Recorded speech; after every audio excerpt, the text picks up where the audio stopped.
Ready? Hello? Hello? Testing. Okay. Well, welcome to everyone who's not at NAPS. So hope you're enjoying your Monday. Our first speaker of the session is T. Xu. T received his BS in electrical engineering from Tsinghua University. He is currently a master's candidate working with Professor Ruiz. Thank you. Hello, everyone. You can try this here. Hello, everyone. In today's presentation, I'm going to describe construction of a probabilistic simulation tool for systems with integrated concentrated solar plants. The concentrated solar plant technology is a promising approach to harness the solar energy with several important implementation around the world. The CSP technology utilizes the mirrors with tracking systems to collect the direct normal irradiation of the sunshine, and then the CSP will convert the collect solar energy into thermal energy. The thermal energy will be used to produce the electricity in the steam turbine or heat engine.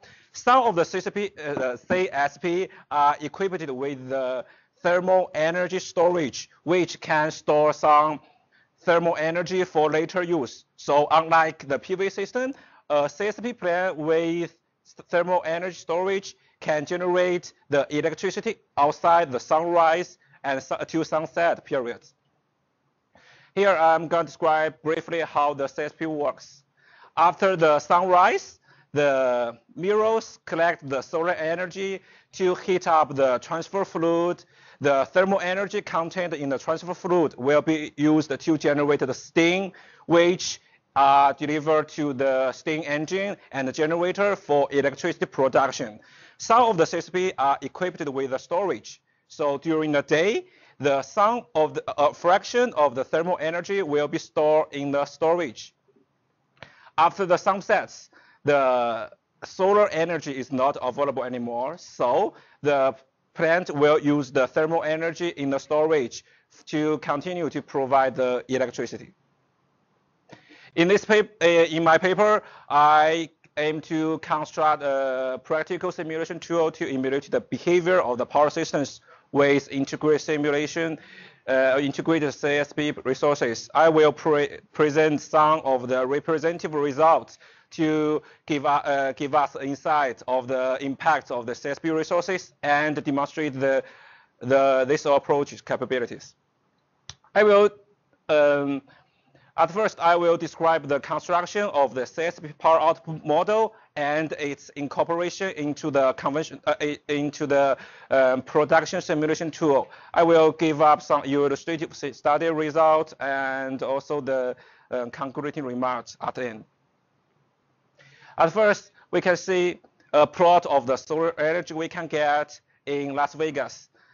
On July 2nd, the solar energy is very stable.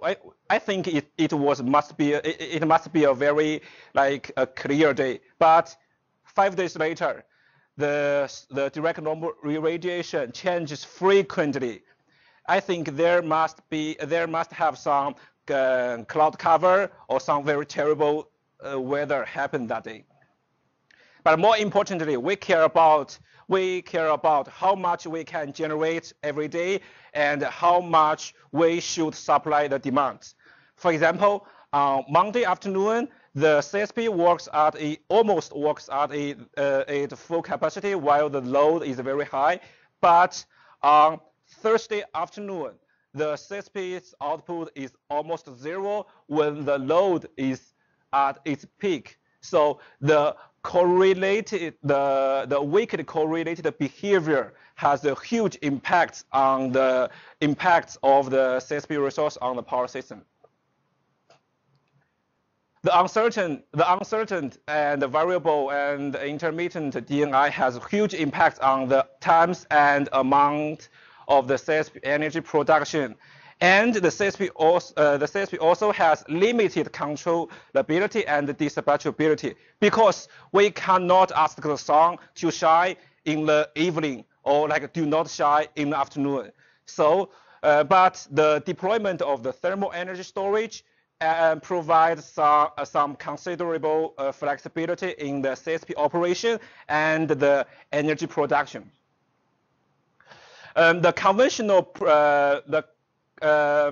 in order to quantify the impacts of the CSP resources, we need to modify and extend the conventional probabilistic production simulation to incorporate the time-varying CSP resources.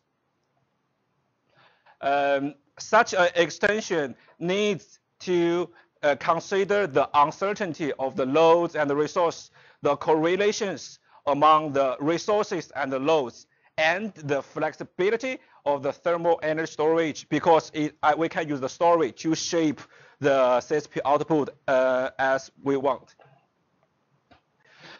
In my study, I consider as different the CSP sites. All the collected data are simultaneously measured at each site, because in this way we can represent and we can capture and represent the geographic and temporal correlation among the CSP sites. Because, for example, there is a cloud cover over the Champaign at 12 p.m. At 12 p.m. Maybe 1 hour later, the cloud cover will move to Chicago. So if there are two sites located in Champaign and in Chicago, there may be some relations and correlation between the two sites' output. But the solar energy is only available during the sunrise to sunset, which varies throughout a year with its peak during the summer. So in order to have a meaningful analysis of the solar energy we have every day, we introduce a scaling scheme to map the actual daily shapes into a common time scale for all the sunrise to sunset periods. With in my study, I denote the J as a number of the equal time scale subperiods in all the sunrise to sunset period. Here, the two plot here gives us example of the scaling process in summer with the J equal to 15. We can see we scale all the actual daily DNI shape into the time scale the DNI shape here. So after scaling all the collect DNI data, we can extract the daily multi-site DNI information and represent their correlations by joining the time scale the DNI shapes together for one particular day to get the time scale the DNI samples for all the sites. And the D samples forms the time scale the DNI shape collections. The collections is based on one single time frame. So it allows us to identify the similar DNI shape in a meaningful way. In my work, I use a K-means clustering algorithm to divide the actual DNI shapes collection into R different clusters. Each cluster is a subset of the collection with the similar daily DNI shape. And for each cluster, we refer the cluster and its probability as the regime. So we use the R regimes to probabilistically characterize the solar resources in our simulation. In each regime, we can draw samples to simulate the daily CSP outputs. But we should remember we do scaling first. We have to invert scale to the actual sunrise, sunset of day D for the simulation. Otherwise, it's like meaningless. Without storage, the CSP power output is directly determined by how much solar energy we can get from the sun. With the storage, we can store some thermal energy for later use in the day, and we can shape the output as we like. For example, we want to maximize the CSP output. We want to maximize the volume of the energy of the CSP power output. Also, we can also like set up some objective to make like the output as smooth as possible. So it depends on what do we need. Here I'm giving the information flow in the CSP power output model. Without CSP, we map the DNI data into daily power output data using the instantaneous CSP output model. If we consider the thermal energy storage, we set up some scheduler to shape the CSP power output model. In the storage scheduler, we set up some objective to optimize the contribution from the CSP. In this work, the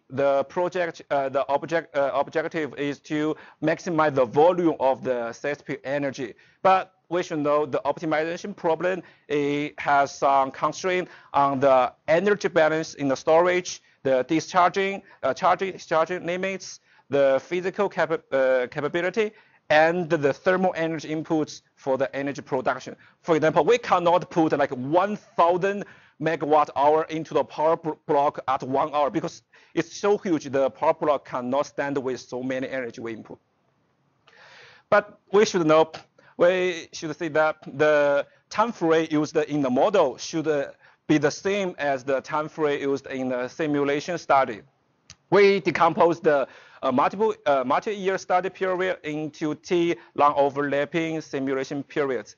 In each simulation period, we assume that there are no changes in the resource mix, unit commitment, and policy environment occur. Such change may happen in the subsequent periods. We choose like a week as the simulation period, and we pick up some representative weeks to simulate in our work. We also choose hourly subperiod as the smallest indecomposable unit of time.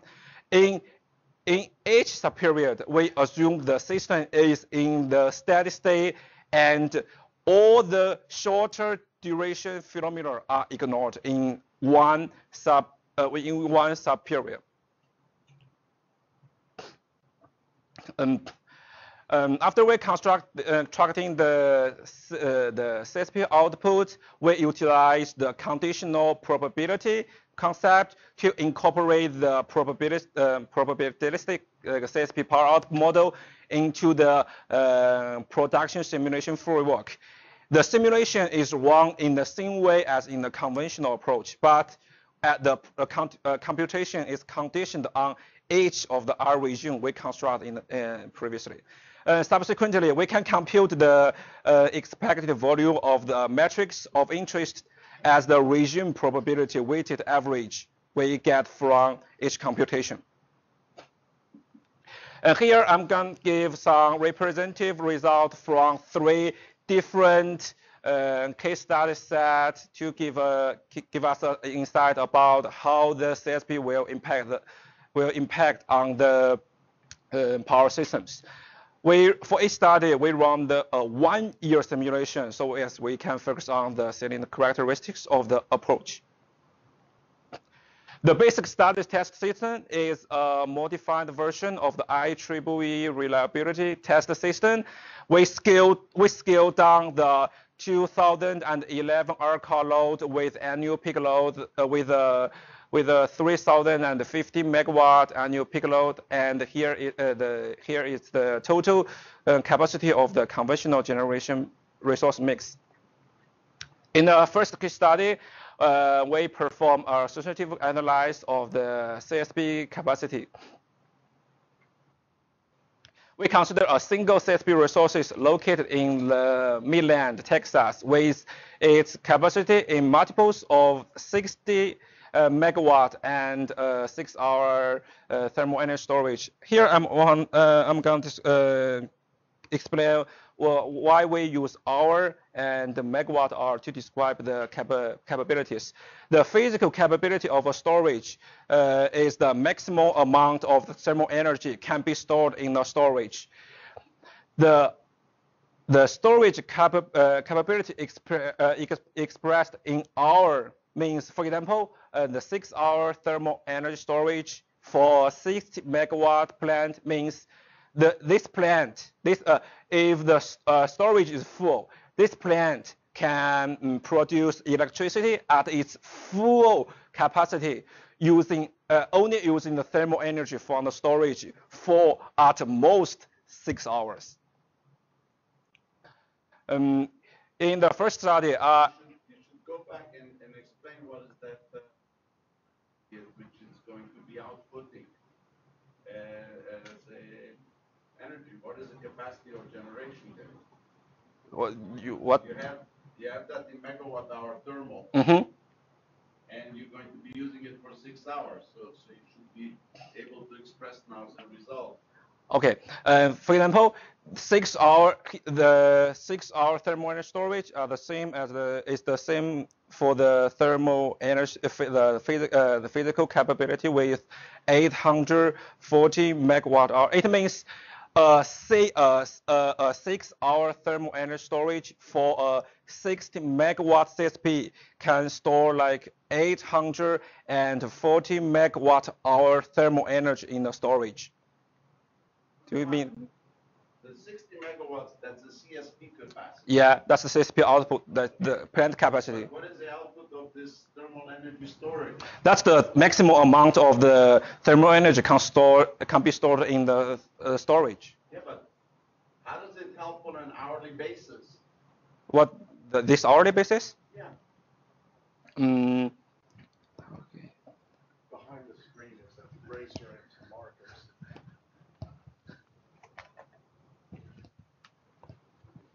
Can we use it? Oh.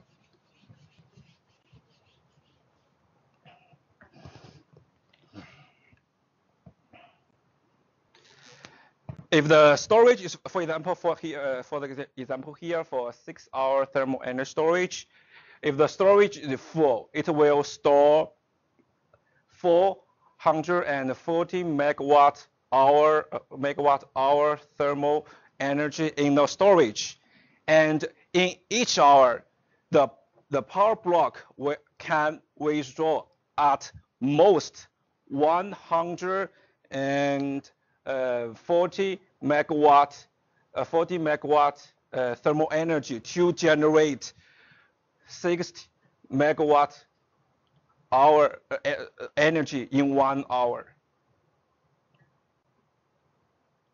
It means if the storage is full, the storage can supply the plant to generate for 60 megawatt hour energy in each hour for at most 6 hours. Do you mean this? Okay. Finally, make it clear. In this study, I choose the production cost, the CO2 emission, loss of load probability, and expect unserved energy as the metrics of interest. We can see the implementation of the CSP resources lower the annual production cost and the CO2 emissions. Here. Similarly, we can also observe the reliability improvement due to the CSP integration. But we can observe that every the reliability improvement of every successive increment has smaller impacts than the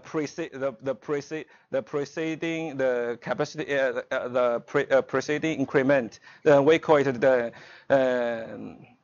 diminishing returns. It's a long linear behavior. In the second study, we aim to investigate the impacts of the thermal energy storage capability on the CSP constructions. We consider a single CSP resources located in Texas with 120 megawatt capacity and variable thermal energy storage capabilities. We list the 7 cases here with the storage capabilities ranging from 0 to 6. We can see as the storage capability increase, the expected annual CSP energy production increases, but it reached a saturation around 4 hours. It is because the amount of thermal energy can be received by the CSP is fixed. We cannot increase more. So even though we can increase the storage capabilities, we do not have enough solar energy to store. So we cannot make full use of storage. So we can use this approach to do some investment analysis, because it will be a waste of time to invest on like 60-hour storage here. Sometimes one of the characteristics of the renewable energy is its variability. So when we design some when the system want have some multi-sites renewable resources, they want the hourly output become as smooth as possible. In this study, we consider 4 possible CSP sites with 60 megawatt capacities. We want to choose 3 out of 4 on the basis of the smallest aggregated output. It means we want the standard deviation of the hourly CSP output becomes as small as possible. Narrow band. Within a narrow band. Yeah. Okay. Yeah. So sometimes because the solar energy may be less during one day, but may be sufficient in another day. So we may set up a band and try to make the hourly output curve is with various in its band and don't violate the limit line we set in previous. We have 4 alternatives here, and each alternative is run with or without 3-hour thermal energy storage with each CSP. Here we can see the alternative 4 has a smallest standard deviation of the hourly CSP output, but it's still very high. Like it's the total capacity is 180 megawatt, but the standard deviation is around 50. So it's still very high. With the storage, we can see the storage is able to smoothen the standard deviation, but it's still very high. It's around 40. So maybe we can I read some reports from a plant. It's a very small plant. It's just 10 megawatt, but it has a 10-hour 15 hours thermal energy storage. So its output is almost almost aligned, but with a bound like from 9 megawatt to 11 megawatt. So it works like a very conventional coal plant. Finally, I'm giving some concluding remarks about my research. This approach is able to quantify the impacts of the integrated CSP resources on the production cost, CO2 emission, and the reliability. We can also say that implementation of the storage provides some controllability and the dispatchability of the CSP resources. The storage can increase the total energy production volume, because we can store the energy to produce it during the time when the energy is more expensive. We can also say the siting of the CSP resources can kind of smoothen the output of multiple sites. In the future, actually that's what I'm doing now. I consider different objectives in the scheduler. I investigate the substitution capability of the CSP resources for replacing the retired conventional generation capacity. Like if there is a 100 megawatt CSP resource, a 100 megawatt gas station retire, what the size should be for CSP resource, like maybe 200, 400, or 500. I also want to have some study about the interactions between the solar resource and the wind resource, because the solar resource has its peak power output during the day, but the wind may have the peak power output during the night. And finally, hope someday I can incorporate my this model into into a system with considering of the transmission loss. Okay, that's all. Any questions?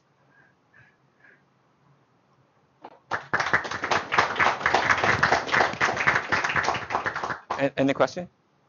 I have a question. Have you? I wonder why they do this CSP instead of just use a regular solar power plant with PV cells and store the energy in some other way, like in giant capacitor banks or with pumps. Yeah. And Josiah just asked are you asking about storage stuff? Yeah, I'm asking why CSP instead of storing, why store it as heat instead of as some other thing? Because the okay. Josiah just asked that why does CSP store the thermal energy in the plant, right? Yeah. Actually, CSP is an indirect way to convert the solar energy into electrical energy, because it will convert the solar energy into thermal energy first, and convert the thermal energy into electrical energy. But and I think it's cheaper to store the thermal energy in the storage. It's actually it's inner storage. It's an inside storage for plant. We can also set up some storage device to store the electricity, but it's much more expensive for increasing the capabilities for the storage. So, any more? Okay, I think that's. Send everybody who asks questions, send them all to maps, right? So, okay. good strategy. Maybe I will do next time. Okay. So no questions? Okay, thank you.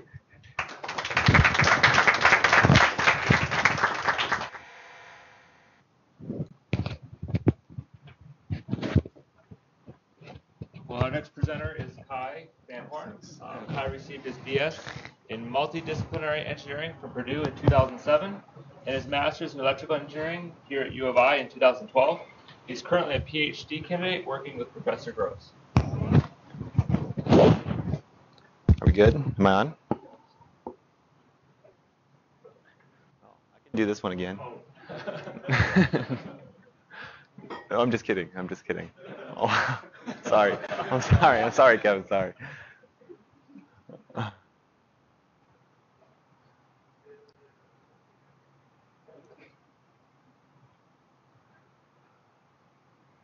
All right, so this summer I did an internship at the Brattle Group. They're a consultant that does a lot of work in the energy industry, and some of my work was related to renewable integration. So one of my colleagues presented this at the general meeting in July, and so I'm just going to kind of give an overview of these ideas and give this presentation. So basically what I'm going to talk about is the challenges posed by integrating renewables into the system, and then talk about how the transmission planning procedures that are in place may not be able to represent the opportunities for transmission to address some of those challenges, and then maybe how we can adjust the transmission planning that we do so that it can address those challenges, so that it can show how transmission can be used to address those challenges. So I'll start with talking about traditional transmission planning, just give an overview of that, and then I'll talk about renewables and the challenges they pose, and we'll talk about transmission planning under deep penetrations of renewables, and then talk about how we can bring that all together and represent renewables in the transmission planning. Traditional is very similar to conventional. Yeah, we can call it conventional too. I know you prefer that word. I don't think there's much tradition as far as I know. Okay. All right. Thank you, Professor. So the the microphone just came on. So what I'm talking about here is the high voltage transmission system. So what this is it's the backbone of the grid, really. It's where many of the generators are interconnected, except for maybe like rooftops, solar, and things like that. That's where the distribution companies would receive delivery of electricity to deliver to our homes and to our small businesses across the substation. And then there are a few large industrial customers that are connected at this level. The system is mostly characterized by non-routable flows of electricity. As we know, Kirchhoff's laws can't be violated, and absent large amounts of high voltage DC or fax devices or something of that nature, you can't control where the electricity flows. And this is important in transmission planning because if you build a line in one place, it's going to impact the flows everywhere else. Transmission planning is also characterized by long development times. There's a lot of processes that must be gone through. If you want to build a transmission line through many states, you must receive approval in each state. You have to get right-of-way. And luckily, and also high upfront costs. And luckily, the lifespan of these resources is long, and so this often justifies the long times and the high upfront costs. But the main role of this system, as I mentioned, is delivering energy from generation to load. It's the transfer capability in our system allows the basic role of the electricity system to maintain the supply-demand balance so that when we flip our switch, the lights can come on to happen. A secondary benefits of having a transmission system or having a transmission system with additional transfer capability are increasing the reliability. So if there's a contingency, the system doesn't go down. And then also there's economic benefits through the sharing of reserves from different balancing areas. Since the United States is not one giant grid, it's 3 grids. And then within those grids, we don't have a single authority responsible for maintaining the supply-demand balance. There are hundreds of smaller authorities which maintain the balance. And so if you have interconnection between those different areas, then you can share reserves across those areas. So longer-term planning typically, though, has been done to maintain the reliability of the system. This is the primary goal of transmission planning, is to, at the least cost, make sure the system can be reliably operated. Given assumptions about how the load's going to grow, where generation is going to be built. And so typically they'll look at the peak load plus the reserves, and over a planning horizon, and because of the long time scales, here's maybe 10 or 20 years, and look at on an annual basis, perhaps the peak load, and plan the system for a certain set of projects that have been proposed, or a set of projects that have the potential to be built. You would evaluate the system with or without those projects with these load assumptions, and then also with some assumptions about the reliability in the system, whether or not there's, for a credible set of contingencies, generator or line contingencies, whether or not the system is stable for a few snapshots. And so what I mean by snapshot is that you take the system at a point in time with a particular load, and with all the generators and lines in place, the structure of the system is not changed, and you see if it's possible to meet the load under that scenario. And so those would be reliability-related scenarios. And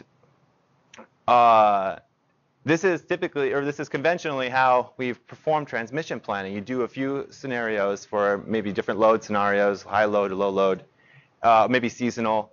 And you arrive at the least cost portfolio of transmission projects that will allow the reliability criteria to be met. And these are, as Terry mentioned in his presentation, are loss of load probability in any hour, or expected unserved energy. And what we found also, or what's been shown also, is that the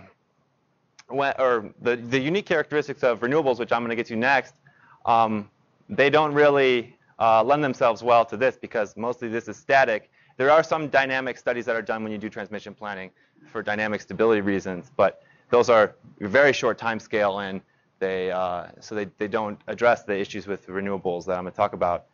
But what's been shown is from renewable integration studies is that transmission is a very important part of integrating renewable energy. And so if that's true, then we need to integrate those important aspects of the resources into the transmission planning process. So as you may know, the wind and the sun, they don't operate by our will. They are natural forces and are variable and intermittent.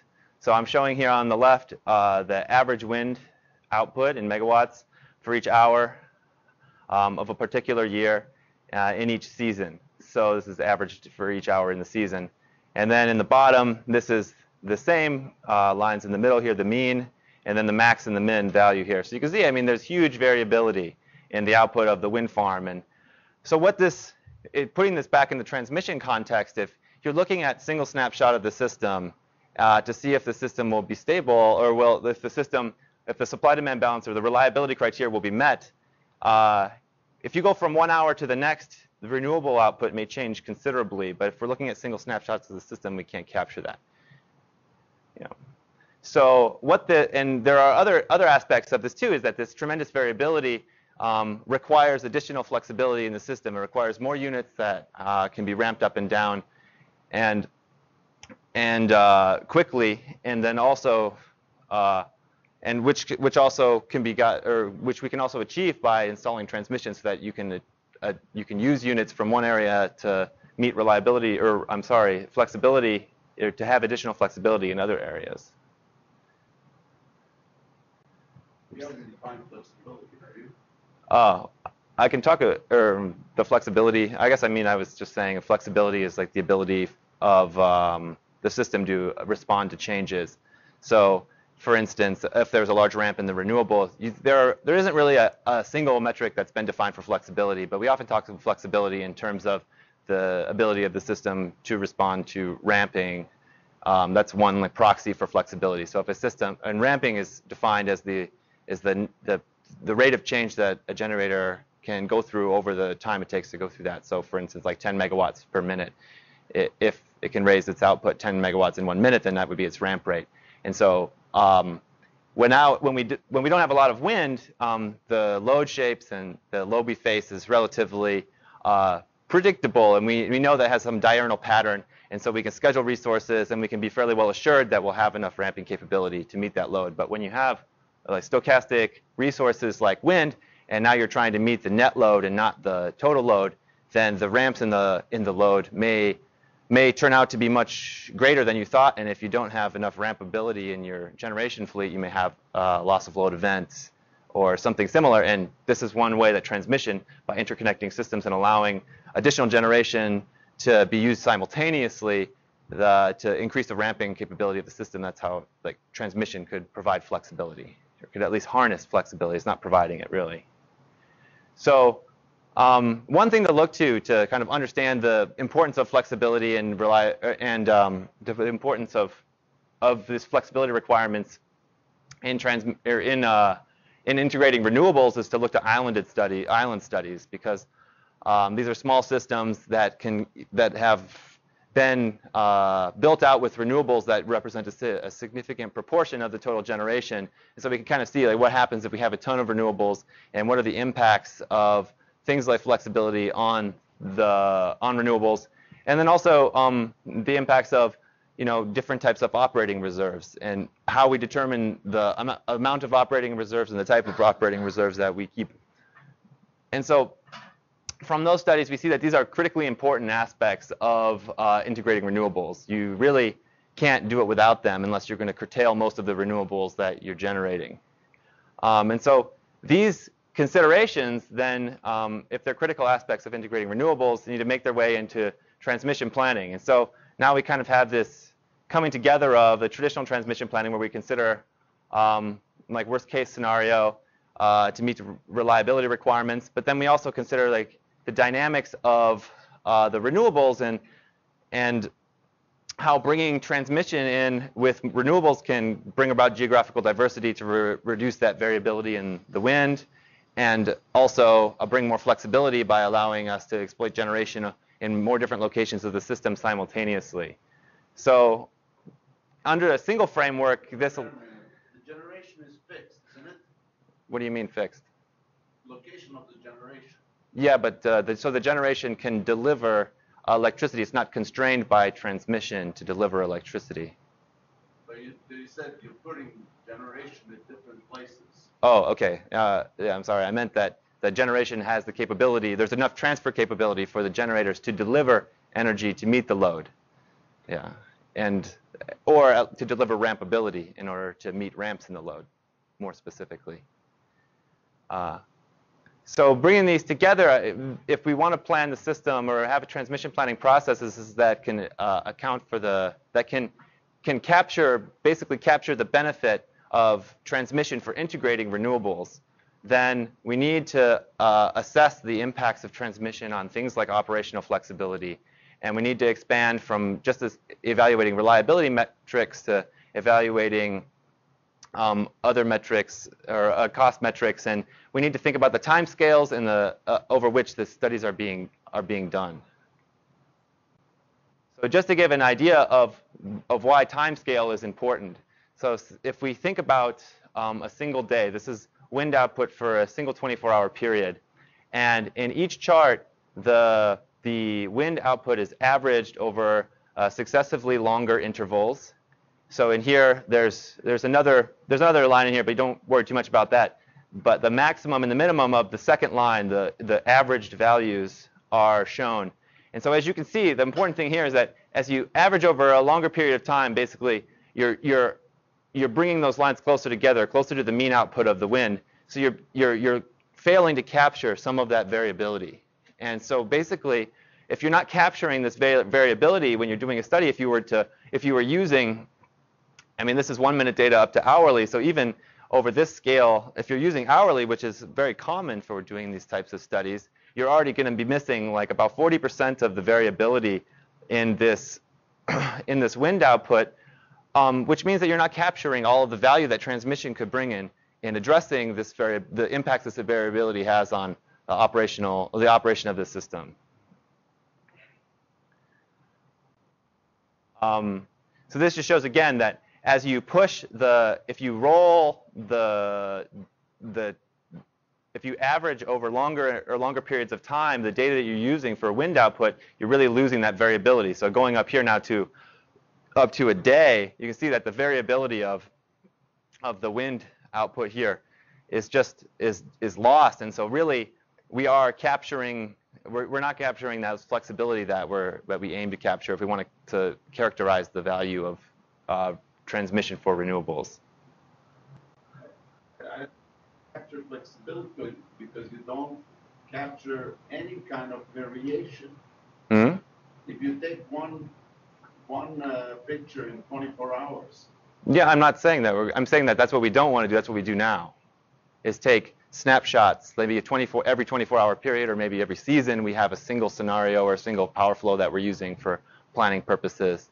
I'm saying that what we need to do is we need to use a finer granularity, and we need to do studies that can capture, by using a finer granularity, these faster dynamics. But then there's also slower dynamics that need to be captured. I mean, clearly the wind output this year from all of the collective wind farms won't be the same as the wind output next year from all of the collective wind farms. And if our planning takes place considering the fifth percentile of wind output, then we're not going to capture all of the benefits that the transmission can bring the benefits of transmission in order to integrate renewables. And so this is another consideration that needs to be integrated, to do multiple scenarios with wind, or capture through other methods, such as, I mean, Terry's probabilistic simulation framework is one way to do this type of study. So I mean, basically, what we're talking, what I wanted to get to at the end of this was that the way that it, and Professor Gross alluded to it just now when he was mentioning the 24-hour period, is that we really need to address the issue of integrating these faster dynamics into transmission planning if we're going to fully value transmission infrastructure for integrating renewables. We need to do it in order to assess the value along, many metrics. The expected value of the wind output is just one, and the intra-hour variability is not being captured if we don't look intra-hour. So, and these large ramps can be very important. I mean, we've had blackouts that were arguably caused by large ramps in the wind, and so if we fail to capture such things in the transmission planning, then those events have huge amount of value, and that's value that's lost that the transmission could bring. And then also just the slow dynamics, thinking about the wind output over the course of a year and other slow dynamics that can be integrated into the wind planning process. So, I'm really concerned about this term dynamics because in power system, we use that with respect to dynamical regimes. And you don't mean anything here which is of the dynamic nature. Okay. Right? I mean, you're not looking at transient stability. You're not looking at dynamic response of a power system. No. What you are looking at, dynamic flexibility. Yeah, but we don't call it dynamics because that conflicts with power system dynamics. So what term do we use for this? Well, you can say the time variation of wind. Okay. So that's the danger of applying what we know. Yeah. Yeah. So just to conclude, planning under deepening penetrations of renewables requires considering a finer granularity and considering the unique characteristics of those resources so that when we do these planning studies, we capture the value that those projects can bring to integrate renewables.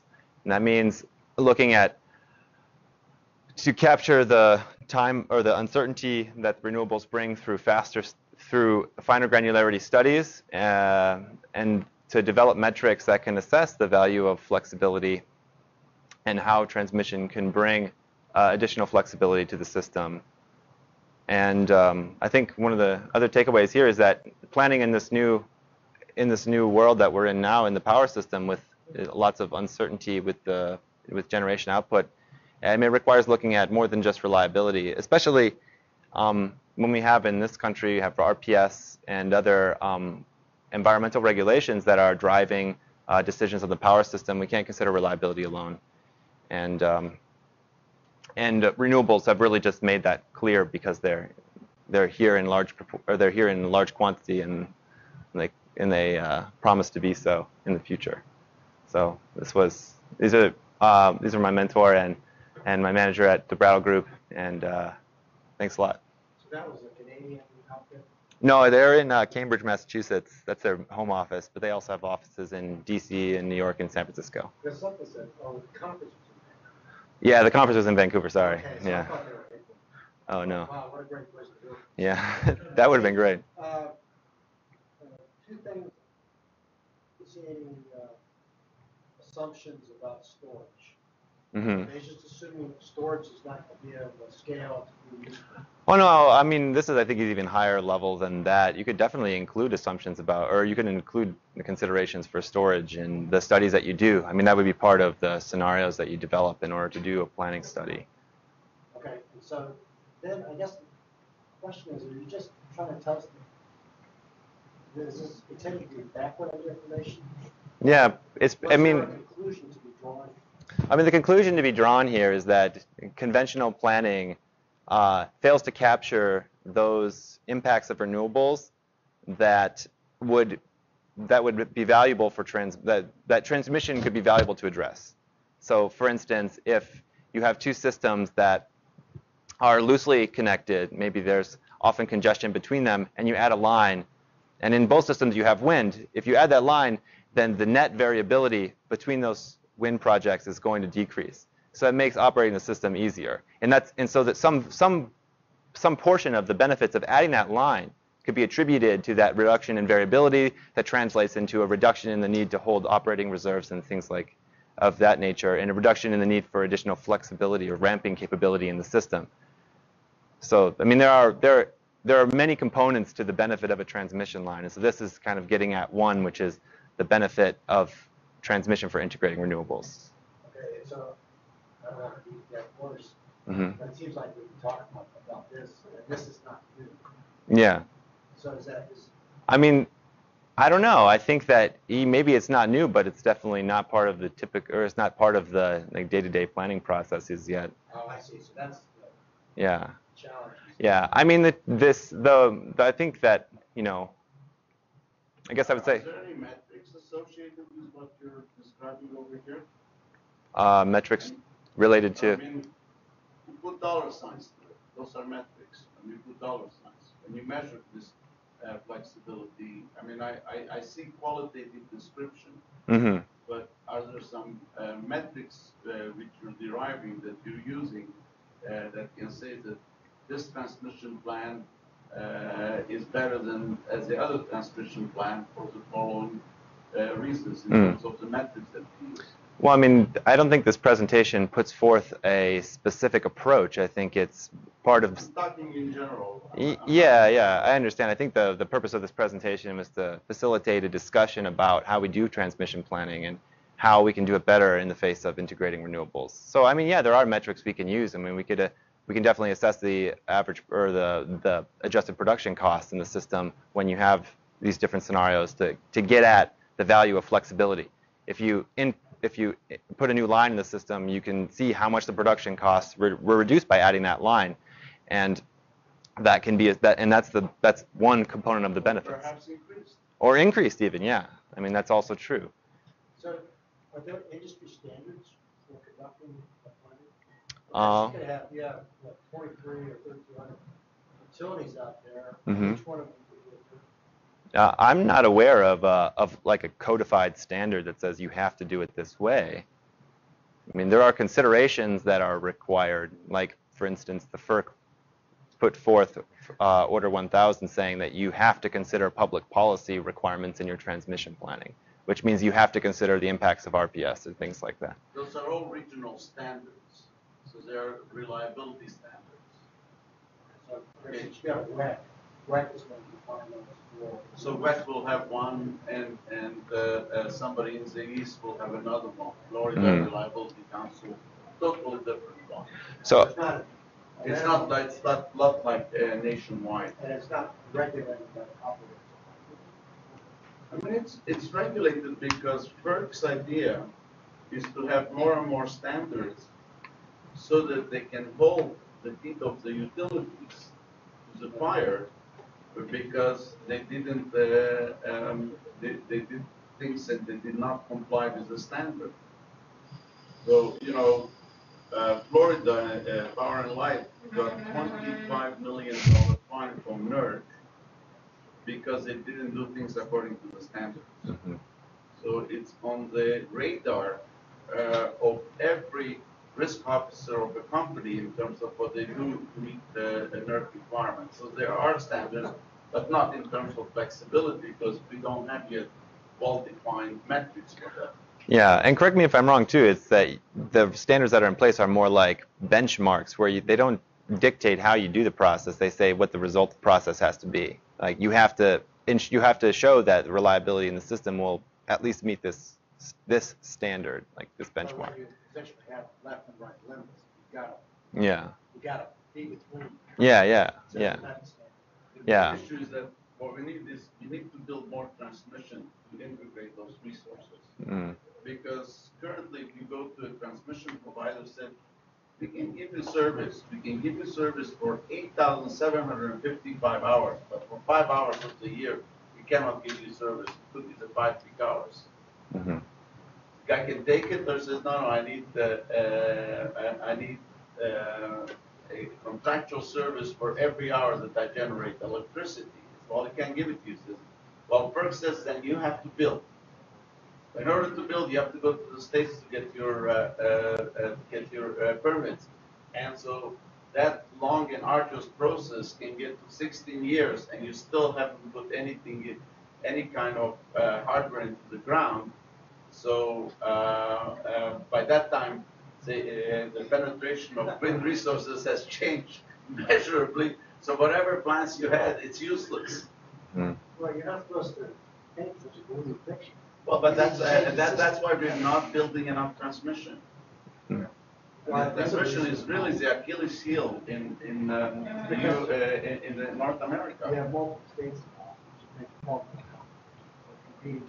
Yeah, and so, you know, the big difference is if I want to build a gas pipeline, I go to FERC, I can do one-stop shopping, and I get a permit for all the states through which my pipeline goes. If I want to build a transmission line from Texas border or Oklahoma border to Chicago City Gate, I have to go through 8 intervening states, and they are supposed to approve that line, which may not necessarily benefit their own residents. Then they have to figure out how to tax it. Well, it's not that taxing the flow, because that goes according to Kirchhoff law, and that they can't override here. I know, but they could put a meter on Well, I'm sure they could.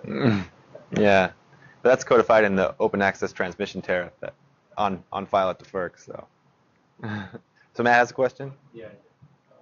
So I think it has to do with like slide 2 or 3 or something. Oh, okay. Where you say that it's good because transmission lines cost a lot, but they last a long time and they take a long time to plan. So I read an article in the PS magazine about how like a lot of big companies, like big energy users, are now building on-site, you know, energy like power generation, like Walmart, Google. So let's say that like something like President Gross said, it takes 16 years for a transmission line to go on. Is anyone expecting that a lot of these companies are now going to produce their own electricity? So maybe the requirements are not as large. You know, is projection changing now? Is that being factored in at all? Yeah. So Matt's question is whether or not the implementation of like on-site generation and distributed generation is going to affect the transmission that may be built in the future, whether or not it's even needed. Is that right? Yeah. Okay. So yeah, I mean that's a huge deal actually. There's a lot of speculation right now about what the impact of distributed generation and on-site generation. I think I read something just recently about Walmart thinking that it was going to meet like 40% or 20% of its like energy needs through on-site solar in the next decade or something. It's an enormous amount of energy for such a large company, and that definitely would have an impact. I mean, in the up to now, we've had mostly flow of electrons across the substation into the distribution system, and if you have a lot of customers in the distribution system that now are producing energy, that could even change. It could start flowing back onto the transmission system, and there's a whole bunch of issues to address with that. But definitely, that has a huge impact on whether or not we even need to build transmission lines. So this like average approach, where you don't have the small variability or the very fine dynamics, you actually prove like it'll work in the future if you take away more loads, right? Like if you're thinking, like you mean taking like snapshots year upon year, if you were forecasting that your net load was actually going to like start declining, then you could capture that dynamic, in some way. Well, you could, but I think the issue is that's a very tough question that you're asking, and I'm of the opinion, and so I'm very prejudiced that way, that we've had airplanes come in, and we have automobiles, and we have tractors and so forth. We still have trains, and the train is still the most important mode of transportation for getting goods to the market in the U.S., notwithstanding all those other means of transportation. So I'm of the opinion that we built the transmission system because we need to have that backbone in the U.S. And I think the problems are going to come when those guys are going to be forced off the system because they're still relying on the local utility in case the sun doesn't shine or the microturbine doesn't work. They're connected to the utility, so they'll just get the juice. So either the utility is going to put in like, we'll give it to you, but we'll zap you such a high charge that you'll be seeing stars when you get your backup energy from us, or you could keep contributing to our infrastructure. So what you're describing now is called in the utility industry the death spiral. So you have all these guys who are going to go and generate on their own rooftops. In California, they get feed-in tariffs. So people are building larger solar plants than they need. They produce electricity. They end up not paying anything to the local utility because their net feed-in is higher than their consumption. So a lot of people are doing this. So all of a sudden, these guys are not contributing to the infrastructure in terms of distribution, the reliability, and so forth. So what does this do? It forces other people. These guys have a good idea. Let's do the same thing. So it reinforces that. So finally, it's going to be just the very poor people who have to pay all those high rates, and they won't be able to afford it. So this is a very, very bad situation, and I think there's going to be some policy. Yeah, of course, if the utility decides they want to be the supplier of those local energy resources. Of course. I mean, that's going to be a different utility. Of, solar or us. Yeah. Yeah, I mean, that's going to be a different utility. But this is very serious now. In states like California and Arizona, there's a lot of cooling and awing because it's striking very close to home. I remember when I was at PG&E, 1990s, early 1990s, late 1980s, we thought those little microturbines are going to be eating our lunch because every McDonald's was supposed to put one of those little microturbines on the roofs to run the local McDonald's. Hasn't happened yet. So I don't think those companies really want to be in this business. I really don't think so. And I think there's going to be some accommodation, but we don't know yet because in the U.S. all you need is to have one comma put in the right piece of legislation and then you're protected. You know, it's really interesting that saying because what I asked you, San Diego, and they were talking about the impact of solar arrays just on homes in terms of they're getting revenue to build the infrastructure. And so it goes beyond businesses to actually work efficient.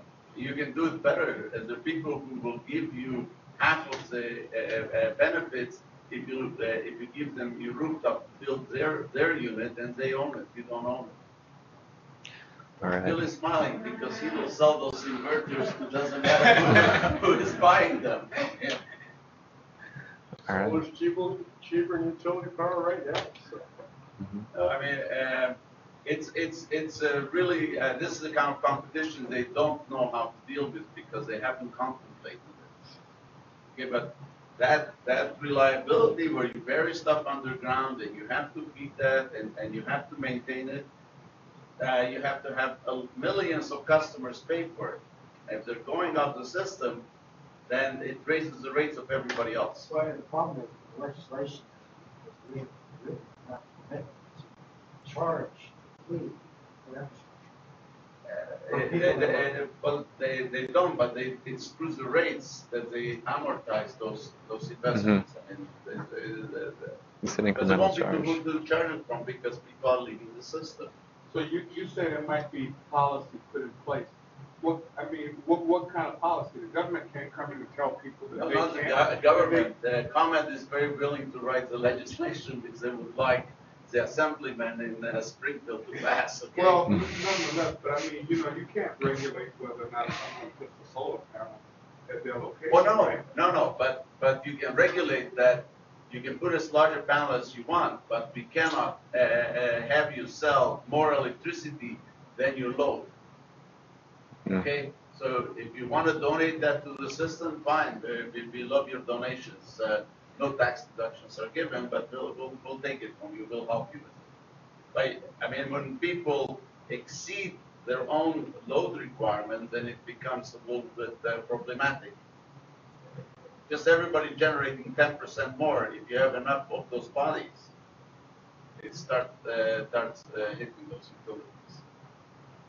I think the interesting here in your presentation is to get some quantitative metrics so you can evaluate those benefits. Yeah. Otherwise, we can do hand waving together. Yeah. On Friday. We can do it Saturday too, but it's cost extra. Yeah.